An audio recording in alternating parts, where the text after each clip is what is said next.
Hello, everybody. Welcome to the first episode of the Almost Essential podcast. You're going to want to almost listen. How are you doing, Sal? I'm doing pretty good, man. Considering we named this podcast like an hour ago, Yep. We're just based going to on roll some with it. cursory Googling. Make sure It's it good wasn't stuff. taken. Roll with it. Yeah, exactly. I This don't is think it is. Podcast that we want to just talk about a lot of things, mostly streaming and tech related, probably some games. StarCraft is going to leak in there a bunch. You just know Oh, it. for sure. Cameras, hardware, you name it. We'll probably have on guests at other points in time, but we're starting with just us at the for the first episode. We've got a couple of ideas for episode 2 already, but we're the first topic list. We have a couple things. We'll see how much we can get through. We're going to try to limit this to maybe an hour, 90 minutes or so, and see how we go from there. Yeah, We have a list. we do have a stuff that we list. can I'm staring talk at it. about. Do you want to Do you do wanna- like you want the first bullet? introductions first, or do we just jump right into this? Let's just go through the list. I think Okay, let's Linus do has a good strat. They just go with the flow, like wherever it goes. But I think hour and a half hard stop is pretty good. Like I think Sounds good. Yeah, I have my timer up so we don't rant for too long, so I know how long that I've been going at it. And yeah, we won't rant too much. So start with collaborative streaming as the way Yeah. of the future. So you have, me and Harstem, Artosis, Ludwig. Collaborative streaming's grown a lot. I think actually, Maynard's in the chat, and in the StarCraft 2 community, one of the most interesting pieces of content I've seen was the backseat gaming thing that he did with Zombie Grub and Fear Dragon. Like that was not the first time, but like one of the first times I saw that it was like StarCraft streamers had started working together on day-to-day broadcasts. Oh, and Pig is in it too, right? Like there are always casts and events, and you have co-casters and stuff, but like almost full streams of collab stuff, at least in the StarCraft 2 community. It's probably the first time I saw that. This is something that's been really needed for a long time. When you watch other people on Twitch, I think a lot of the experience that people have with watching a stream is I want to connect with several people and like enjoy a community aspect of it. There's several like really famous squads that do play Warzone together, and they're like a tight knit group. And then there's other people that play various games or play the meta game, which couple ones I wanted to bring up is like the Among Us group is like several Among Us groups, and this is kind of what led and kicked this off to some degree, and propel it to the front. And then like Rust and other things came in where you saw waves of like everybody's playing the new Rust update. And then currently the last couple weeks, 2 or 3 weeks, has been like the NoPixel 3.0 server, and Grand Theft Auto is just like skyrocketed people that are playing GTA there. is a big one. Oh, like, it's massive. Oh man, that community is just so. That's such an interesting. It's interesting for me specifically because I think it's really boring. So I get to kind of sit outside it as like a third party, like aspect. Like, and personally, not only do I think it's boring, but I find watching myself and listening to myself in those kinds of roles as really cringy. So, but I see that there are some people that are very natural at it. Like if you like when Lyric plays or whenever I've watched any of these guys, it's really interesting to see them do this like roleplay stuff. Soda Poppin is really and a natural it's interesting for me because I have the wild card. Yeah, like no skin in the game over here, so it's interesting to see how much is blown up. Like, and not just the actual content, but the meta around it. Like getting into NoPixel is like a big thing, so you can partake in the community. And there's like rules and stuff, and it's so formal in a way because of how much clout you get just getting in, and the money that courses through it, and the whole Do you know scene how much builds it around costs for them to run those servers? it. How much? Now I'm on record. I probably shouldn't say until I look it up. Give a ballpark, because it's several tens of thousands of dollars over a Holy couple of shit, months. really? How much? How many people are on it? It's quite a lot. Like you just see when you go to the Twitch page and you see the streamers. That's not everybody that's playing on the server. And there's like bandwidth costs for all of this stuff. They have tons of back end. They have mods. So wait, do you pay? Go into all this in order to get into NoPixel? Do you pay a fee?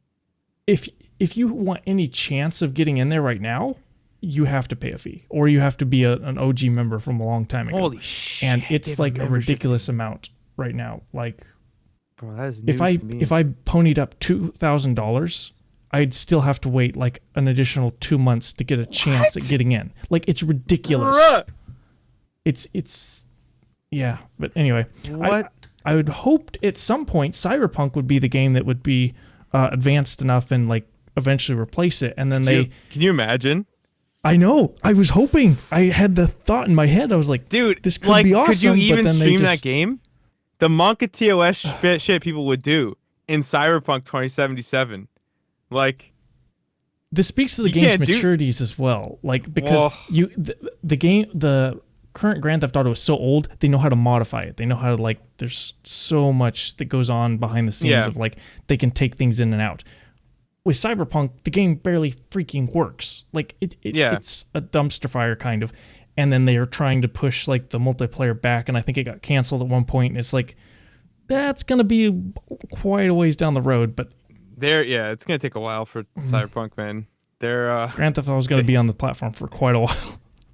Yeah, I don't know if they're even gonna switch. Like, I don't know what the backend's like. I don't know how easy it is to start. Like, obviously you have the data processing and stuff, but how easy is it to interface? Like, that's a whole other level of admitting, right? Because at the end of the day, you have to ask yourself, like, what are you doing on the server? Everyone's role playing, so like, do the assets really matter that much? Like, does what you can do in the game matter that much? The situations are user generated, right? So like, if you put it in Cyberpunk or you put it in GTA, like, whichever one's easier to admin and get everybody in on is the one that you're gonna pick. And Grand Theft Auto is going to be that for quite a while because of how much back-end work has gone into it over the past, I don't know, decade or whatever. That code has been around. Yeah. Anyway, collaborative streaming is the future of like I don't know about that growth. necessarily. I didn't finish the sentence. Of a lot of growth. Okay, sorry. Okay, now end period. Now go. Yeah. I don't know about like it being the future necessarily. I think it's actually important that smaller streamers are individual, because the building of the community, I think, feels more intimate when it's you and the chat. The bigger streamers do more collaborative work because it's impossible to have that level of engagement. And that's how you grow further, like, beyond, like, once you get to a certain level, like, you interacting with as a single person with chat is kind of difficult compared to, like, you know, people feeding off the energy of two people interacting kind of deal. I think that probably in smaller streams, one person and their chat make better content, and when the stream gets big, then you have the duo makes better content than the single person in the chat. That's probably my guess. So, like, I think there's a place for both kind of deal, you know? Yeah. I was specifically putting the addendum on there and making sure it was clear that of growth, because I think it's like how you want to retain your core audience and like the community that you build, and you want to keep them at a certain level of like respectfulness and not just spamming random stuff or bad stuff at some degree. And you want to collaborate with people that are within the same wheelhouse, that are also going to be respectful and go toward your types of rules that you admin your chat, and want to go toward a certain place. If you mix two diametrically opposite communities, you're going to get a bad result, of course, but or usually bad result. I think it's been interesting to see how StarCraft content has been interacted, or StarCraft streamers are interacting with each other, trying to create and chase a little bit of the experience. Like you do a wonderful show with Hearthstone, and that's been fantastic content. It's been great banter. You get to go back and forth. Artosis has recently did one with Ludwig and a couple of Ludwig's pals, and they were able to talk about like old Day 9 stuff, even just like in their first 2 or 3 minutes of introduction. Like it's kind of cool to see a lone game like StarCraft where you're playing 1v1 so much of the time. Yeah. Be able to have a little bit better of a community feel. Something I put a lot of thought into, actually. I mean, yeah, so the reason so I think StarCraft 2 has that is it's truly like very harrowing game. Like it really wears on a person, and it feels like you're going to the gym and you're like lifting really heavy weight like all the time. And like the community comes from everyone all coming together being like, "Man, wasn't that weight so damn heavy?" And everyone's like, "Yeah, man, it was that heavy." And then you have the super jack guys in the gym who are just like, they're like, "Yeah, man, I remember when I thought that the bar was heavy too. Like, wait till you get to this point." And then everyone's like, "Holy shit, I wish I could lift that weight." And then there's like this communal bond of struggle. Like, we all struggled like this, you know? And then you have the guy who's just genetically gifted and he's building void rays in the corner, like, and he's just jacked because he walked into the gym. Yeah. And then you all get to hate on the void ray player together, like. Yeah. He just doesn't get the struggle, you know? Yeah. But yeah, I think StarCraft 2 is interesting in that way. And like it's always fun too when people manage to find like the pocket. Like I brought up the backseat for a reason. It's such an interesting dynamic that like it's tough to come up with a way to make collaborative content in 1v1 situation, and when it works, it's pretty interesting. But it's also fun when you have like I think the reason that me and Harsum's co-op thing works at all is because we're two very competitive 1v1 focused people. Like both completely out of our element trying to understand like what the crazy rules are to this shit that the Blizz devs made, and like we're both equally lost, and like 90% of our skill is useless, and it's just interesting to see two people flame each other. You get to enjoy that yeah. like exploration process because it's still StarCraft and it's not completely foreign to you. Yeah, but it's definitely an exploration of adventure of the fuck is this overpowered unit? How does this work? Like it's like being a competitive like bicyclist. Like if you're biking all the time and then getting on a motorcycle and being like, these are so close to the same thing. They both have two wheels, but one of them is not the same as the other. You know, like lean a little bit too hard. Yeah, that's what it feels like. It's just a very different experience. Yeah. Yeah. I like. Go ahead. Yeah, I like the co-op stuff. I like the collaborative stuff, but like I do feel like the reason I keep it.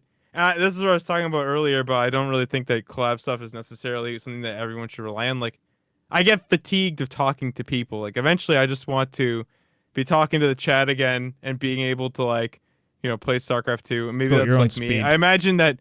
Like, if I look in my looking glass, like I am Artosis in like, 100 years, because that's how long it's gonna take to catch him. But yeah, like I think there's just something about like a relationship with you in the chat that's nice. But I do enjoy the collaborative stuff. Some of the most requested content we get on Pylon Show is the shows where we have the couple of game shows we've run where it's like trivia questions, or the Among Us episode was a little bit weird in like how it was done. I didn't do nearly as much preparation and post-production as I should have on it. That was a crazy week, but some of the other ones have done really well, and they're the most like requested content of, oh, that was awesome, do more of that. All of those types of things where you get streamers together that are enjoying StarCraft in a different way or enjoying a different type of game is something that I'm trying to work on, not just with Pylon Show, but just in the scene in general. And one kind of cool thing I think I can talk about it is there's like a relay race idea where Apoptosis had this, and the players get to grab control like Archon mode, but there's 4 players, and then they each get to control it for 2 minutes, and then they have to hand it off. Wow, that's interesting. So it might be like you put somebody that's macroing hard and then give it over to a micro god and see what happens, and then on the clock. They have to switch. That's one that we're gonna work on bringing soon. You should have a team of like a gradient going. No, I have it. This is the play. So each team has members going from GM down to bronze. And you start the first 2 to 5 minutes with the GM players. And then you slowly hand it off to a lower and lower league until at the end of the game, both players are bronze. And you're watching them fight with like these sick armies. And then they're trying to like, and they're just really bad. I would love to see what happens when like it slowly works its way down. Like, because if you vary it up, like sometimes you might get someone who's really good and then they'll just win like in that 2 minutes. But if you slowly go further and further down. That's a really good idea. That's the way it should be. That's the way it should be. Like, and maybe it could be like you might not have any bronzes, but maybe like silver or gold, because then they kind of know what they're doing and things just completely fall apart. You know, that would be great. That would be good. I think that would actually look really sick. Yeah. Well, thank you. Well, we're gonna put that in the rotation, see what we can. Because that, like, you guys had the right idea, and like, I don't even know if mine would be better because the randomness might be good. There's so many more details I haven't shared about it too. Yeah. The more of those, we have, of course. Like, you can't give away all the secrets, man. That's just not how it works. But that's a really good one. We've had more requests of like micro tournaments and stuff like that. The one micro trailer we did we got people to shit talk each other and then like put together a funny video with it. Like, that was good. That's what we need to do more of. It just takes way more work and planning ahead of time. Yeah. But you know, you give yourself shit for the Among Us thing, but it was well done. Like, and you know what I find sometimes, like, the hastily tossed together stuff works really well for some reason, like, because it's the idea that counts. Like, Among Us with the StarCraft community was funny. Like, it was really funny watching them betray each other and crap. And, like, of course, M. Canning being M. Canning was, like, absolutely amazing. Oh, it was fantastic at just manipulating the shit out of everybody. Like, it doesn't surprise me at all, considering that he plays Protoss and builds disruptors. Like, it's not shocking. And it came through at, like, 2 hertz, because his mic is terrible. But, behind the scenes, several things broke randomly and very quickly. But what was actually happening, most of the episode, for the vast majority of the episode, it was actually really smoothly done. Yeah. But every person sent me in their video feed, and then on these 2 computers and Google Fiber Internet, I ingested their video feed, put it on Pylon Show, and then sent it back out to them. They imported an OBS browser source and then had their own camera on their own stream and on Pylon Show at the same time. Like, that takes a little bit of back-end work. Like, that was so much data that was flowing. Like, I peaked at 700 megs total. 700 megs Holy total. Crap. Like, when I tell you it's a lot of freaking data, the CPU, dude, talk about CPU like is pinned. That's why I got the 5800X. Yeah. Like, that's like, talk about like literally justifying a move. Like, you literally could not have done that at your old place. Like, you couldn't have done that. That's just something no way in could hell. Not possibly have done. Not at that level of quality. That's actually unreal. 700 megs to run that show. Man, we hit that like a couple times actually, because one of the things that happened was I had each of their streams loaded up. This is a funny backstory. I had each of their streams loaded up, and every time they would say, "Oh, go to this person's stream," I would like pull it up and then get hit with an ad. Oh, and then they're like waiting, and I'm like, okay, well, I need them playing continuously, and that like takes up even more bandwidth. So then I, in the middle of the show, subscribed to, I know this is a little bit weird, but I subscribed to a thing called Twitch Turbo, which takes away ads from all platforms, just so that I could switch between the streams without having to play 7 different streams. Future was the only one that wasn't streaming. That's so garbage. It was supposed to be ad-free partner. Future and Rifkin, but yeah. It didn't matter what they were doing. Partner ad-free, but they never did it. I tried it on Artosis' account too, because I'm signed in as Artosis in Firefox, and then I'm signed in myself on Chrome, and I tried loading in Firefox to see if like his partner settings would work. It didn't. It didn't matter. It's supposed to be that if you're streaming, you don't get ads so you can raid people, but it clearly didn't work. That's supposed to be. I don't know, Twitch man. and slow things will name a better combo. So like the ad team, I remember, like I'm in the Discord and I was like reading the ad team originally. They got in crap for leaking this. Actually, somebody got in crap for leaking it, but they're supposed to have done ad-free viewing. Except like Twitch is literally Ebenezer Scrooge, and they just have to penny pinch like every single streamer. It's not like they have a working relationship or something. And there's like no need. There's like no need to treat your streamers well. So like we just have to keep watching ads. They actually rolled it down. It was supposed to be ad-free viewing while streaming, and now I think they've just axed it completely. It's just ugh. Yeah, the whole thing. Oh, the Tech Lab is actually pretty decent. That's a good one too. We'll keep that in the back pocket to maybe we'll mix keep it up. that one in the back pocket. Actually, that's not bad. That could That's even well like played. be a segment of it too. Yeah. Yeah, we can play around with that. Anyway, Twitch is very slow with their policy. One of the things I kind of wanted to dip into, if you don't mind getting a little spicy. We're going hot tub memes here? You ready? You ready for hot tub memes? Okay, yeah, I'm ready. This is like something I kind of avoid. Twitch, if you're like listening. Monka TOS's shit. I know. But Twitch, if you're listening, please, for the love of God, just policies. Just make them a little faster. Well, okay, so like, this is the problem with this position, okay, is that they are stuck between a rock and an impossible place. Oh yeah, there's no winning as Twitch. I very well recognize this. It's like I actually understand. Personally, first of all, no, I have no problem with hot tub streams, okay? If you can get away with it via the rules, fucking do whatever you want. They're within their guidelines, the rules. They're Get well your bread. within Go. their, like, dude, Amaranth, she's got that shit figured out. She had it figured out before this wave came, and I remember watching an interview with her, and she's like, I always message the Twitch mods first. Always. She always goes in prepared. She knows exactly what's on the line, and she knows exactly how to make sure she never gets banned. So, she's got it figured out. Like, I have nothing but respect for the way that she handles her business. I respect the hustle.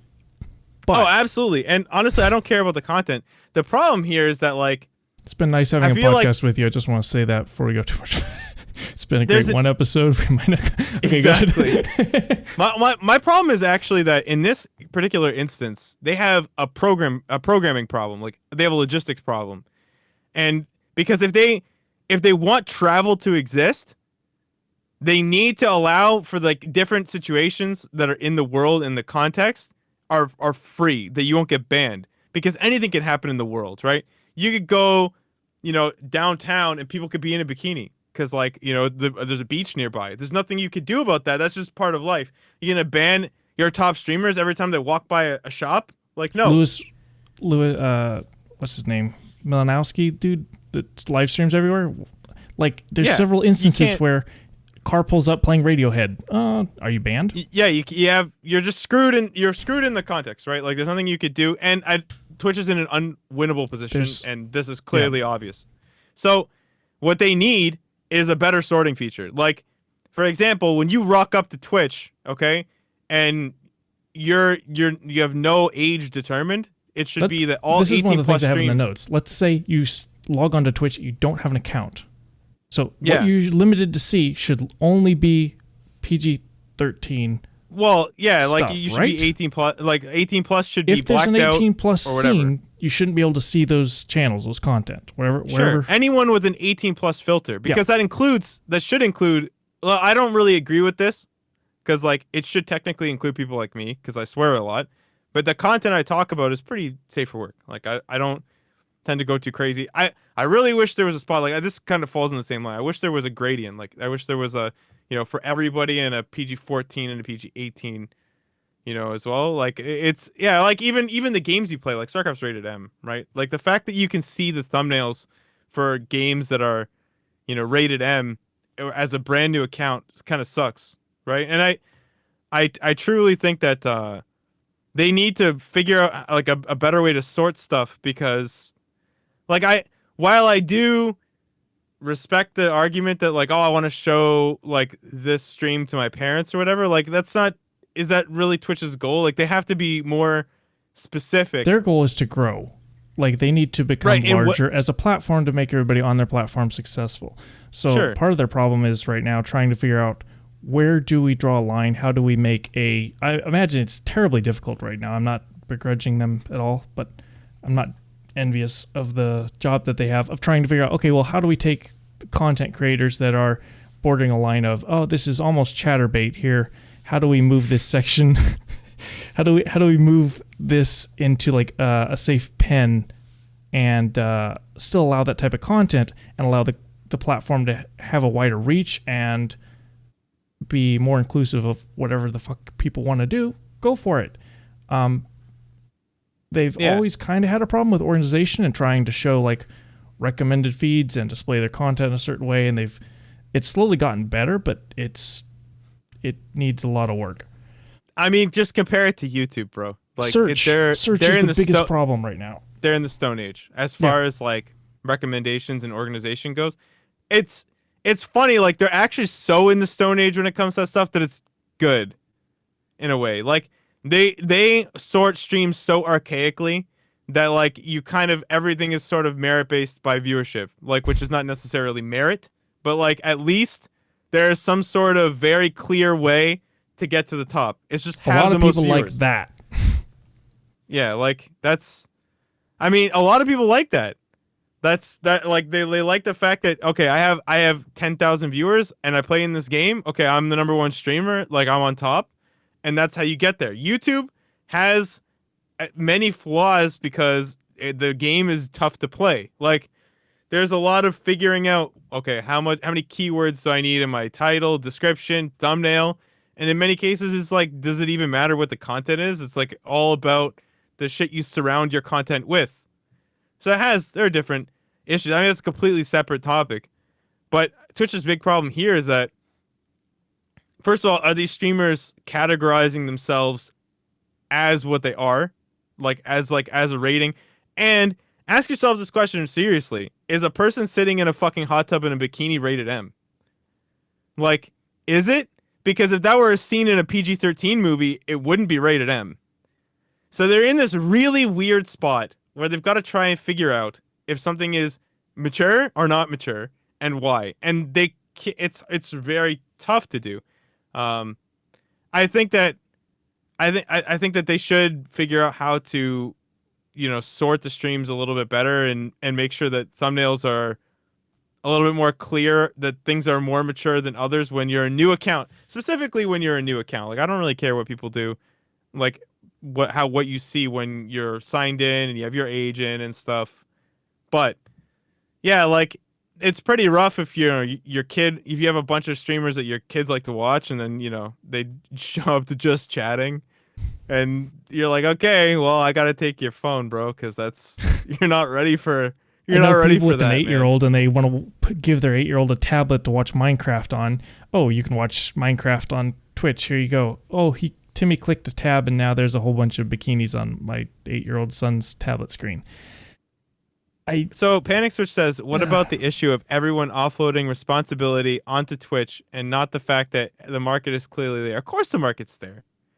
I mean, there's a market for everything. Like this, of course the market's there. The question is whether or not Twitch wants that to be their market. Like, or whether or not they should branch off into and to have it, like, seriously, they should just have just chatting as a separate, like almost as a separate site. It really should be different. The problem and the obvious, like, elephant in the room is that publicity of any kind makes them money. And grows their platform. And if you separate those things, exactly, now they you're don't going care. one, not the other. Like, I mean, every time it makes headlines, they're just like, okay, thanks for the free publicity. That's great. More viewership. That's sick. We're in the news again. Yay. It seems that they clearly do. Yeah. I mean, I agree. Like, I think this is why I don't really complain about it ever. Cause like, it's very clear that Twitch is actually down. Like they're down for the hot tub streams and that there's a huge like outcry against it because like people are just sitting in a hot tub thanking people for subs and like is a very confusing, considering the other kinds of content made on the website. It's very confusing as to what that is, but like it doesn't violate any of the rules.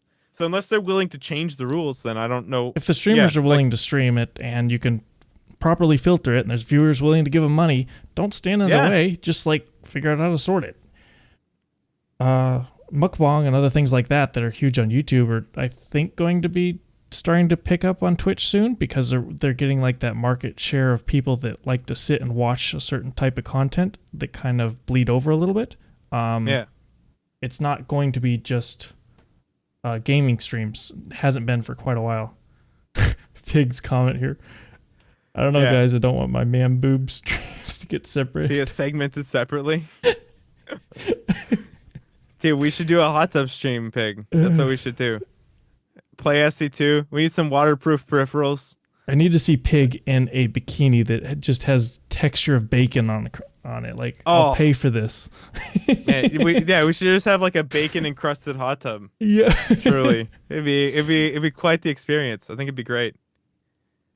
I really don't have a problem with the meta, like, and not for like the obvious reasons. Like, I just think that it doesn't matter. Like, no matter what happens, no matter what Twitch does, it's very clear that like the streamers that do the hot tub meta will find a way to do the hot tub meta in a different way. They're just gonna you just can't win, and you shouldn't have to. Like, there's nothing, they're not doing anything wrong. It's just that it just triggers some people because it's not the content that they expect to see. This isn't the gaming content I signed up for. Yeah. I mean, which is like, if anything, they should rebrand. But yeah, they've been trying to rebrand for a little while, and I think right before COVID, they were just doing a rebranding push and trying to be like, oh, Twitch is for you. It's no matter what you are, Twitch has got a spot for you. Come watch. Haha. Like you're already one of us or whatever the thing was, right? Yeah. But like, I think it lacks grabability. And one of the biggest things that like people like Devin Nash preach about is having multi-platform spread around awareness, so that your TikTok audience is aware you have a YouTube channel. Your YouTube audience is aware that you have a Twitter account and a Twitch account. Like, the more of that, the better. Facebook, don't shoot me, doesn't have an exclusivity clause. And one of the things that's kind of hurting Twitch right now is the people who sign on the dotted line of the affiliate or partner and go like, oh, I get more money, or I get money at all. And, oh, now I can't co-stream on YouTube and Twitch. That's not hurting Twitch. That's hurting Twitch's streamers. It's hurting the growth of the streamers. And the problem is that you're hurting the growth of the individual streamers, and those hurting the growth of the individual streamers one by one hurts the growth of your platform overall. Because your individual streamers could be each growing bigger and bigger, I believe, if they had a little bit more ability to do so. There's a long, complicated. Yeah, well, no, it's Stockholm syndrome. Like, the thing is that you can't leave. They like make it so that you can't leave. So you grow everything here, because if you once you lock yourself in, now it absolutely doesn't hurt Twitch, because the problem here is like, so here's a really good example. Like, my YouTube viewership has gotten so much bigger in the last year that my Twitch viewership has like doubled, and it's not from Twitch. It's like a lot of YouTube people that have come over, right? And so they know that if I started streaming on YouTube, even though I wouldn't make much money at first, my viewership would have eventually eclipsed that. And then it would be like I would focus on their platform more. But because I'm locked in on Twitch, right? I focus my live streaming efforts on Twitch, which is what they are, as a live streaming platform, and I focus on YouTube with non-live streaming content, right? That's their plan. Their plan is to keep the streamers streaming on Twitch. It's a streaming website. And when you're doing streams and all your stream-focused stuff is done there, and then you want to do your other stuff in other places, right? And they don't bleed. That's their thing. And they know that they can keep you on Twitch because Twitch Prime is so lucrative, and because subscriptions are so lucrative. They know that they can keep you there because Twitch has insulated itself from the rest of the internet. Like, one of the things Twitch has done really well here is make that live community interaction, like engaging with the live stream community, is so bad, difficult, rough to do on YouTube. compared to Oh, it's Twitch. Twitch has done an amazing job of making sure that there's like community features of the API works, Twitch emotes work, like the whole 9 yards. Like, Do you want a good example? I'm there's pretty lots of sure good examples. still. Go. I'm pretty sure still YouTube chat is not sorted chronologically. Oh no, it's not. It's sorted by like recommended, like whatever you think is going to be best or whatever. Like, you can't have a proper chat dialogue that isn't chronologically sorted. That was the last I heard. Like, maybe they have an option to change it. Yeah, you can switch it. Like, but it's even if you can't switch it, That shouldn't it's be the the mentality. default. Right. It's the mentality there. Like, why do you think you can algorithmically decide what the best way to interact with a 4-viewer chat is? Like, you can't. The best way is that you see them in order. Like, because if you're having an argument with somebody, you want to see it in order. It's absolutely it won't insane. make any sense to somebody if they come and see the comment that's most liked in a feed that doesn't make any sense. Like, it oozes of like program, like high level abstraction programmer think. Like, you could just, they didn't ask any streamers. They were just like, you know what? I bet we can do better than, like, we can do better than what these people think is natural. It carries over from the algorithms of they made an experience for a YouTube video, and those have nested comments, and so promoting the highest one makes sense there because it's static. It's not flowing. Well, yeah. But YouTube has like a fucking hard on for automating everything. Like, they automate everything. If they could automate the content creators, they would. Like, they automate everything. Like, they'll automate the shit out of everything. Like, if there is a button like on the page and they can contextualize it for you and just automate the shit out of that so that nobody has to like decide if that should be there, they'll do it. Like, they'll do it with absolutely everything that they possibly can, because the fewer people you have to hire, the better. Like, Factorio's taught me this is the way, though. Like, automate everything. Yeah. But there's a there's a line. Of course. Yeah, I mean, there's a line because eventually you get down to the human element, right? And at some point, the human, like, you can't get past the fact that you and I having a conversation, it's got nothing to do with the machine. Like, we're the machines here. And the way that we communicate is not necessarily something that you can just, like, create an algorithm for. And they kind of suffer there, right? One of the biggest things Twitch is having a problem with right now is even before the explosion of Twitch, before COVID started, they were experiencing wide growth and were at a manpower shortage, from what I'd heard. Yeah. I can't imagine that's gotten better in any ratio compared to how much growth they've had over the past year. And they're trying to automate more things and dealing with policy that creates stuff, and there's not enough humans to deal with like a lot of the situations that are arising. And so you get like humans who are trying to learn this. I know we make the joke about Blizzard interns all this time, right? But I think there's a lot of people trying to learn at Twitch right now, trying to figure out like what that policy is and keep a consistent policy. Well, yeah, I mean, Twitch's real problem, I think, too. Like, they have another really, really difficult problem to solve, which is that when you upload a piece of content to YouTube, and I guess this is different for YouTube's live section, but YouTube's live section is a ghost town. Well, it's not super ghost town, but it's quite a ghost town. It's improving rapidly. Yeah, it still needs a lot of help. Yeah. But Twitch's problem is that all of its content's live, and live content is usually way more rough and a little bit more edgy and a little bit harder to nail down, because people having, there's no chance for editing. Like, I can't cut a couple frames. If I say something stupid or I'm angry or I'm upset, like, I can't edit that out. Like, I can't hide that. That's stuff that they have to deal with like every day. And then you have to figure out, like, was this person just really upset? And if they're upset, does that mean that they don't belong here anymore? Like, and they have all these problems to solve, and that's just on the streamer to person side. And then you've got the fact that everyone's complaining about the UI, and you've got all of this, like, this massive growth and the problems that come with that, and there's botting, and they have tons of issues. But another problem that they always fall back on is that their funding is shit, and they don't. YouTube is really good at funding because their ad system is just infinitely better than Twitch's. Anyone can buy a YouTube ad. Like, I could go out and advertise for my Twitch stream on YouTube ads. Like, I just have to pay for the keywords. That's it. Mm-hmm. Whereas on Twitch, they're still doing ads the old-fashioned way. Like we make a deal, we sign a piece of paper, you put up your ad, like, and that's not how YouTube's rocking. Like YouTube is making, here's a you want a stat? I'll give you guys some stats. Okay, so I get like 200 views a video on YouTube right now for fodder videos, like videos that are not co-op or whatever. Just literally, you export some Twitch footage, you put it on YouTube, you're done. I make like $1, almost $1 now, like maybe 75 cents to $1 per fodder VOD. Okay? If I were to put out a VOD a day and get the same viewership, right? I'd be making like 20 times to 30 times what I make on Twitch in an entire month. And my views per VOD on Twitch are 2,000 views a VOD.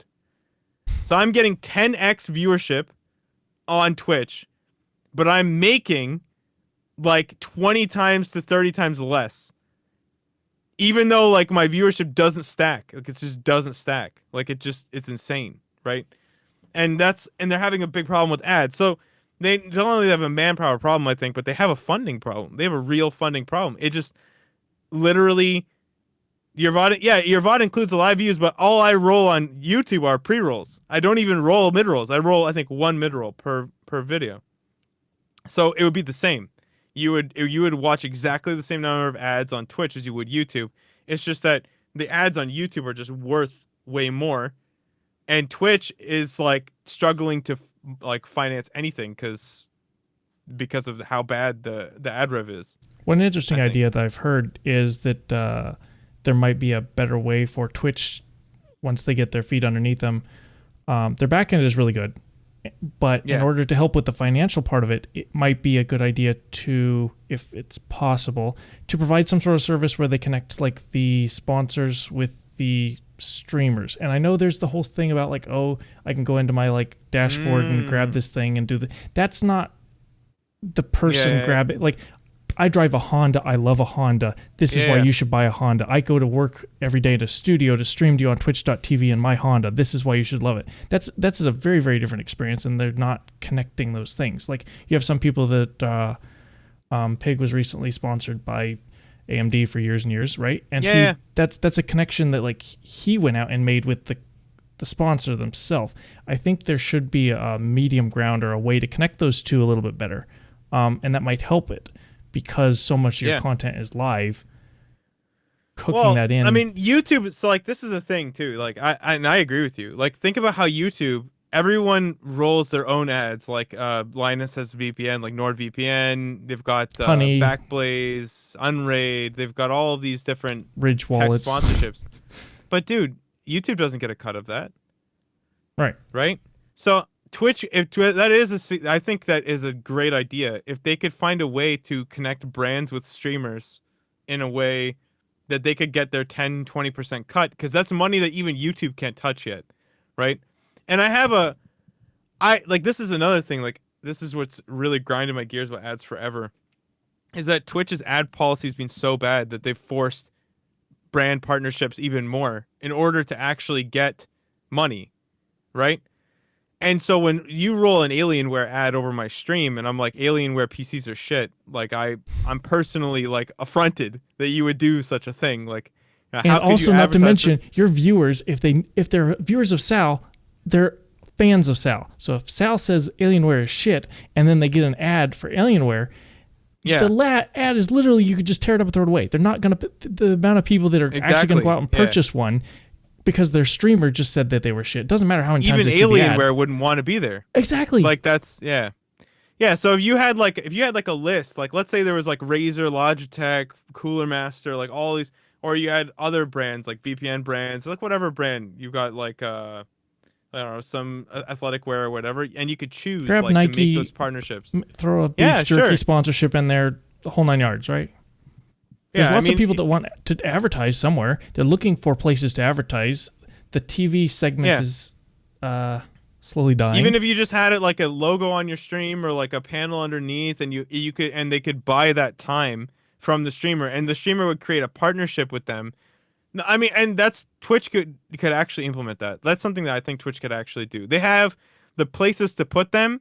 They have the the overlays that can pop out and pop in again. Like they have ways to incorporate that stuff, and they kind of have it with like Amazon Blacksmith. Imagine what you could do with an extension if you were actually trying to marry all that together. Like, yeah, imagine if every time you launched a stream, there was a small panel that just popped out like they do with extensions and just said like, "Hey, this streamer is brought to you by blah blah blah in partnership with," and then it just scrolled away or you closed it. Like that would be so much better than the garbage tier system that they have right now, and it'd be a system that you can't even get. And I think that's very important. It'd be something that connects a brand and a streamer that you can't get anywhere else, right? That's important, I think, because I can basically get a Twitch experience as far as like, you know, what I bring to the table. I can get better bitrate. I can get a chat. It's crappy, but I can get, you know, being able to scrub through a broadcast while it's happening. Like I can get all these features on YouTube, but I can't get a partnership with YouTube. Like I can't get brand partnerships, and I think that'd be a much better way of going about what they've kind of got now. They've got a lot of work ahead of them. I want to see them succeed because I want to see. This is not me hating on Twitch at all, by the way. Any of this content from my perspective, I want Twitch to be better. I want it to improve. I'm not trying to take a shit on it. Yeah, no, for sure. And the more ideas of these, we just like throw out into the universe and try to, in our however small little humble ways we can probably bring some of them about, the better. Right. Is that what you're saying? Having spent like a bunch of time in their Discord, like I know that even the ad team hates the way that it's done, and they're trying to find other ways to do it in a way that they can actually implement. But it's hard. Like it's not, you know, while they find a better way, you've got to pay the bills. Got to keep the lights on. You got to keep the data flowing. You can't just cut it because it sucks, you know? That's not the way that businesses operate. You got to feed a ton of employees. You got to make sure that everyone gets their 7K bitrate or 6K bitrate. Like it's a shitty way to go about it. So it's not like the servers and disk space and electricity sure do cost something, and we're out here collaborating for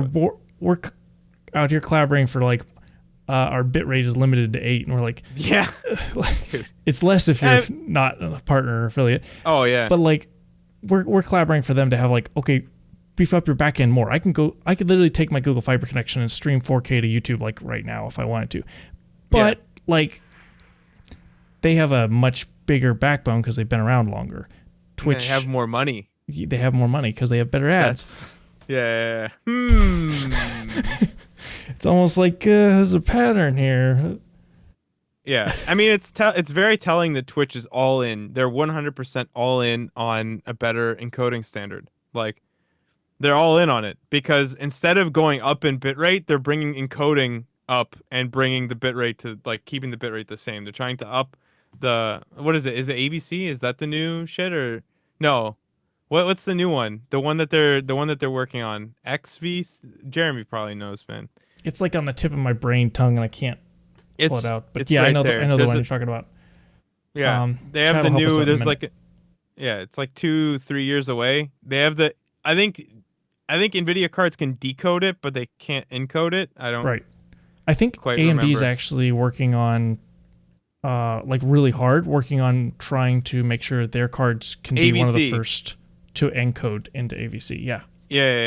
Yeah. That's their dream, right? They don't want because and you could tell that it's. I bet you it's a money thing because they're just like we're just not going to have the capital to be able to fund upping the bitrate to 10K. Like we just can't afford to do that, even for the number of partners. Like unless they create like a new partner tier or something, which I think is a terrible idea. But that's like I don't know how else they would up it. Fear Dragon has a really good point about Google has been an ad company. They started as an ad company.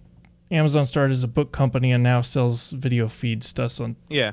Part of a lot of the situation here is that Amazon is so freaking massive that the CEO of Amazon gets up there and goes like, "What's a Twitch?" Yeah. We're such a small little itty bitty. It's a fraction. Like just a tiny little piece of the pie. Sure. I know. We might have access.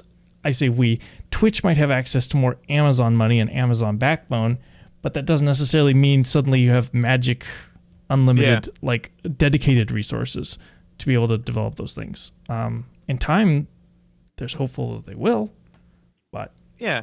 And I mean, listen, like, I think we really got to the root of it earlier. Like, Twitch is not YouTube. It's not Instagram. It's not any of these other platforms. It specifically, solely, and wholeheartedly has delegated itself as a streaming platform and isolated itself from everybody else. And it's very hard to take from Twitch because Twitch has, it's kind of like Apple-esque in the way that, like, if you are on Twitch, your content is on Twitch, and then you have to pry it from Twitch's cold, dead hands to make it valuable, because half of what you do is useless on any other platform. And I think in that way, there's solutions to monetization and to, like, the rules and stuff. They all have to come from the same place that they've boxed themselves into. They need a new strategy.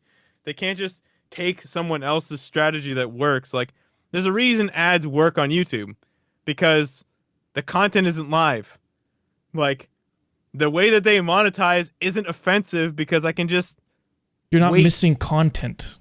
You're not missing the content. You're not ruining the moment. But on Twitch, you're ruining the moment. Like, it's literally the problem. You're actually ruining it. Like, it throws people off.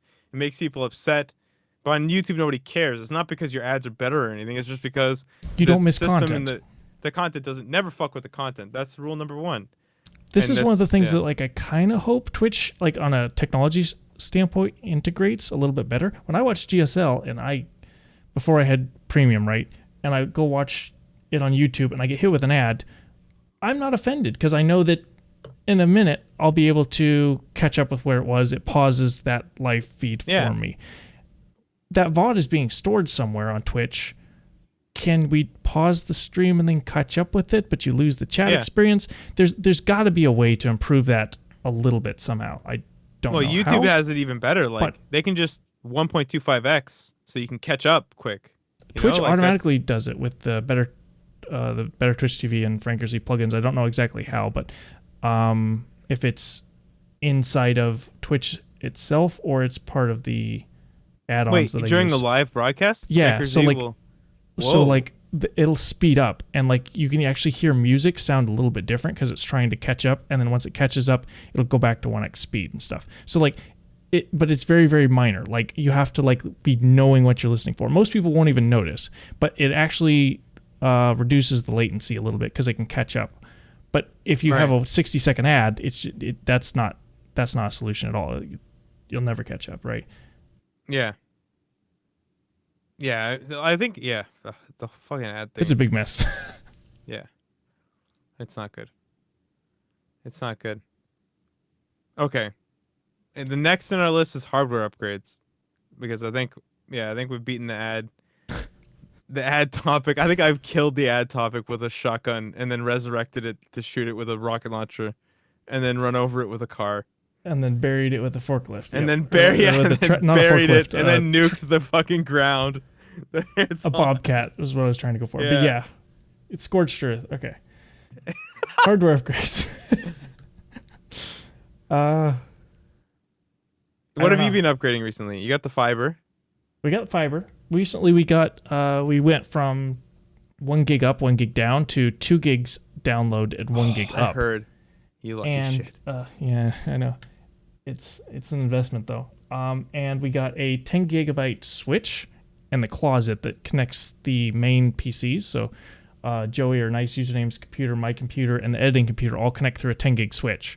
And then, granted, we're not going to use all 10 gigs, but we have nice data stacks that we're going to be able to rapidly tap into a stack of hard drives and pull that data from, which has actually been really helpful when we're, like, editing the ASL videos back and forth, because those things come to us at 14 gigabytes for an episode, and then we get an additional VOD from Artosis and Nick that we green screen out, and that's an additional 14 gigs, and then audio files are like a gig, so we're looking at 30 gigs per episode. There have been 6 of them so far. So you can imagine how much that's going to stack pretty quickly. Like, so do I get to give you shit yet for not having a proper server? Sure. Do we do that? On it. Yeah, because I've been trying to convince Joey to do it. It's not hard. We're working on the hardware for it. It's literally I can kick it if I scooch to my left a little bit.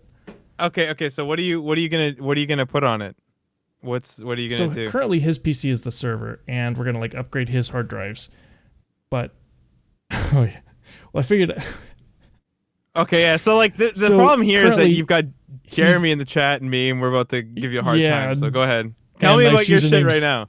and nice usernames literally yelling at me in chat from the other room. But so currently most of the data that's live lives on his. I love you, Joey. Yeah. Stop. So because he's much more skilled at like the actual video editing part of it, and I've been doing the audio editing and like working on the image overlays and stuff like that. So we've been kind of doing a bit of a handoff, and we've trying to figure out what is the best way forward for editing. Is it going to be like a collaborative? We both end up paying for a Premiere subscription and then doing a team project, or just transferring it back and forth, or what it actually is. But we need to store data locally. And so currently he's doing the actual video editing of the actual video files, even though I have a copy of all of them on my computer because that's how I rip the data out and align stuff, right? But it's going to make more sense to build a server and just like have a stack of drives. So I've got a 1700X and like 6 hard drives piled over there, and that's good. Going to be what we that's good. So what you want to do, dude? Because I just did this. So if I'll roll this into like my upgrades. Here we go. Yeah, so Unraid server, and the reason you go Unraid, so Unraid isn't the most secure, but it is the fastest to add more storage. And it will give you up to 2 drive failures. So like you can have 2 drives just die, and you'll be able to replace them. And literally the replacement is just taking a new drive, plugging the new drive in, and waiting as the server rebuilds the drive for you. You don't have to do anything. Like, you just wait the 12 hours and then it rebuilds the entire drive and you're good to go. So, honestly, like, the Unraid is dead simple to use. And the way that file storage works is that you basically just spawn folders, and then everyone on the network has access to those folders, and it decides which drive to put everything on. And yeah, you guys can just access it in this at the same time, or have like a Cobra folder and a Joey folder and an ASL folder and like a whatever folder. But Unraid is the best simply because of how easy it is to add more storage. All you have to do, turn the array off, plug in a new drive, add it to the array, done. Like, you don't have to do crazy crap. You don't have to do anything fancy. And literally the server costs as much as the drives. Like, because I remember just talking to Joey, and he was talking to me about like Synology and like whatever server. Do you pay so much money for nothing? Like, you're paying for Synology, and they're overcharging like crazy just for the shell. Like, and you can't use the PC for anything else. You can't run a VM. Like, you can't do anything. And the nice thing that I have is I have on my server, I'm running my Twitch bot, my Discord bot, my overlay bot, and Streamlabs and whatever in a VM, and it's all perfect. Like, it's working just fine. Unraid's $100. It's easy peasy, right? And it's super cool how they do it. Like, the parity drive is like, everything is protected by parity drives, and the way that it's done is that like every bit in the array, you add them together. So like you get you add 0 1 0 1 0 1. The result is the parity. Like, you change the parity drive to match that same bit, and then that way, if a driver dies, you go in reverse, and you use the result to redetermine what is in the what you've lost. It's a very cool solution. I let you keep going because you're much more eloquent with it than I am. But I've been a big fan of Unraid for several years now. I used to work in a medical. There was a medical billing company. I was a systems administrator for them for several years, so I was well versed at making sure like all that data was kept in place. So add my vote to all of that as well. Sick. Do you know what I'm about to do now? I'm about to shame you because you know about it and you haven't built one.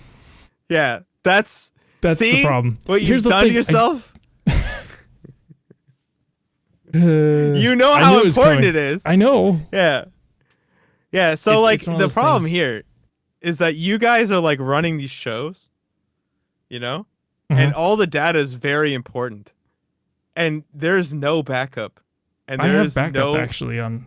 Do you have backup? There's 3 different. So all Pylon shows and all the broadcasts for Neuro, like all his D&D stuff, all of Pig's the Pig shows that I was involved in are all backed up. There's 4 hard drives, and they're duplicated on each 4 of those, and then all of the Pylon VODs are stored up on Google Cloud as well as the ASL ones.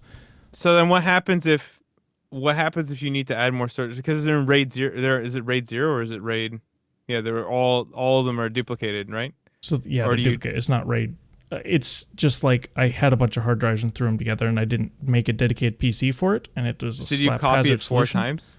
No, it automatically handles it. It's like Windows built-in RAID thing, right? It's because it was just fast and easy. But unRAID is like what I've set aside the empty hard drives for over there that I'm going to build it with. But yes, the big advantage to unRAID is that you guys are clearly doing a collaborative effort, and having a collaborative server makes a world of sense. And you guys are lucky. We're all lucky right now that everything is 1080p. And so, when I do a stream, it's 20 gigs, and in 3 months, I'm out a terabyte. But that's fine. I can just add an 8 terabyte drive to my server, and then, I'm good for like another year and a half. But if we were dealing with like 4K, like we should all be thankful that Twitch is in the Stone Age of bitrate, because if they up that bitrate, bro, we're in some scary times, man. Oh, that is a nice. Oh my god, so sick! I gotta pull this up on stream. If you don't mind me showing it, Panicked. This is his cable management and attention to detail on this. That's just insane. It looks glorious. Did you see Linus's server? Oh yeah, where I did. he has a server of all NVMe drives. And he can do sick. He can do like almost a terabyte per second. No, I think it's like 500 gigs per second or some crazy crap like that. I'm just like, I couldn't believe it, man. Linus is nuts. So they built a server so fast that every single editor in the building can go full speed, 10 gigabit per second, edit off of it. They off of don't fiber connections to each workstation, by the way. Dude, they had to roll out fiber to every single PC, and every single editor can edit off of the server. They don't even have to have the files on their computer at all. Which saves so much like storage space of like in the long run, right? Like it kind of does. Once you're to that size. Yeah. And it's more of a logistical thing, All of the data is backed up, and not backed up, but protected in one location. Whereas if you have a ton of PCs all with their own copies, now every one of them is a liability. Yep. Right? Whereas if you have a server that has all of this backup shit and all of this protection, at least all of the mitigation is in one spot, because they back it up to a separate location, like far away. This is Panic Switch. Once a night. Panic Switch's Switch. That's insane, man. I don't want to know how long it took him to build this, but I think I've seen pictures occasionally every couple weeks or so on Twitter that come across my feed of him working on it. Yeah, so Nice Username is saying about how much we can pull down from Twitch. We've actually figured out what Twitch's limit was for our connection to their Amazon servers. It's a bottleneck somewhere, we imagine, but it's 1.8 gigs. Jeez. That's insane. Man, what's the fastest you guys can download a Steam game? That's limited by Steam's sources, which usually cap out for me around 800 megabytes a second on average, but I think that might have been limited by the drive I was writing it to at the time, because it was also doing other stuff. Yeah, I know. Someday the billions we've paid AT&T and Verizon will eventually make its way to us. That's what I keep telling myself, right? So what do you got for other hardware stuff? You've got you've got the lack of a server, which hopefully you guys change, and then you've got the fiber stuff. And what else? I just got a 5800X, working on that build, trying to find a 30-something hundred card. Oh, bro. Good luck with that. That's a whole other subject. Probably we should save that for another time because I actually got to run for an appointment here pretty shortly. But some of the things we want to talk about, I think, in the future are visiting AMD's offerings and seeing if it's possible to get an AMD card or an NVIDIA card any way, shape, and or form, and how we could possibly use encoders for doing stuff like 15 people in a call with like how much encoding that was, like I was telling you earlier. Like, how can I make that hardware-based encoding? So that might be something. Right, but you got to take off? Is that what's happening? You got a jet? Yeah, I got a jet. Okay. In about like a minute and a half or so. Yeah. So plug all your stuff. Close it up. Okay. No, go ahead. If you got a closer. Well, I was gonna say like the AMD's encoder is crap. Like, yeah, I know. It's super crap that there's such a shortage in NVIDIA cards because AMD's encoder is like super crap. But their cards for gaming are worth their value. It's just super crappy. Yeah. That it's in the state that it's in. But a 5800X should be able to absolutely bust through and like encoding itself and handle all of that absolutely no problem. That's why I spent so much on a processor, just so I could encode H.264. Because I have like other production stuff that the output is actually a Zoom call. Like, that's the main output. It's not going to Twitch. It's not going to YouTube. It's a Zoom call. So it forces Twitch. It's weird. Okay. But anyway. Plug my stuff. Yep. Twitch.tv/UpAtreeZelda, YouTube.com/UpAtreeZelda, and that's basically it. I'm in those two places, and I'm on Twitter, but I mean, I just tweet about things that go on everywhere else. So, yeah. Mine is basically the same thing, except with my handle, which is Cobra VE7NOM7. The 2 7s are for 2 fangs. I get asked that a lot. I can go into more detail about that another time. But yeah, thank you for joining me, Sal. No problem, buddy. We'll probably we're have doing this next week every too? week or so. I want to do it every week if we can. Dude, I'm down. Sounds good. Thank you for watching, everybody. All right. Take care, guys. Bye-bye.